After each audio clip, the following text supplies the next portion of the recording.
कि हुंडाव सर्पणी काल में शलाका पुरुषों के अंतर्गत कुछ शलाका पुरुषों को विशेष कीर्ति प्राप्त होगी, और 169 पुण्य पुरुष भी होते हैं, उनमें 63 शलाका होते हैं, शलाका पुरुष होते हैं।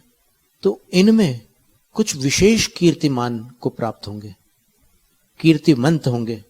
तो जैसे आदिनाथ भगवान है, आदि ब्रह्मा के रूप में उनकी कीर्ति जैन जैनेतर सर्वत्र प्रसारित है। फिर 8वें क्रमांक के जो तीर्थंकर होंगे वो भी विशेष प्रसिद्धि को प्राप्त होंगे, जैसे चंद्रप्र भगवान है, शांतिनाथ भगवान है, महावीर भगवान है। और सबसे अधिक कीर्तिमान, कीर्ति संपन्न तीर्थंकर पार्श्वनाथ भगवान में।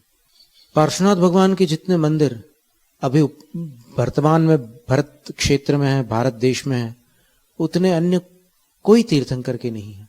फिर चक्रवर्तियों में सबसे प्रसिद्ध भरत चक्रवर्ती, नारायणों में सबसे प्रसिद्ध श्री कृष्ण, बलभद्रों में सबसे प्रसिद्ध श्री राम, प्रतिनारायणों में सबसे प्रसिद्ध रावण। ये 63 शलाका पुरुषों की बात हुई। और फिर इनके अतिरिक्त रुद्रों में सबसे प्रसिद्ध 11वें रुद्र महादेव, जिनको शिव शंकर कहते हैं। ये भी महात्मा थे, महापुरुष थे। मैंने 169 पुण्य पुरुषों में इनकी भी गणना है जैन शास्त्रों में।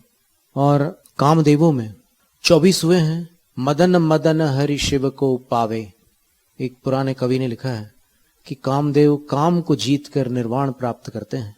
तो उनमें प्रथम बाहुबली थे, फिर 12वें कामदेव शांतिनाथ भगवान थे, 13वें कुंथनाथ भगवान, 14वें अरनाथ भगवान, 18वें हनुमान थे। और ये आवश्यक नहीं है कि कामदेव विषय विकारों में ही लिप्त रहते हों, बड़े संयत जीव होते हैं और बड़े शक्ति संपन्न होते हैं। जम्बू स्वामी ने तो विवाह ही नहीं किया।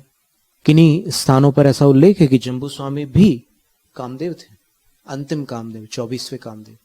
श्रीपाल कामदेव थे, ऐसा प्रद्युम्न कुमार भी कामदेव थे, वो भी निर्वाण को प्राप्त हो गए गिरनार जी से।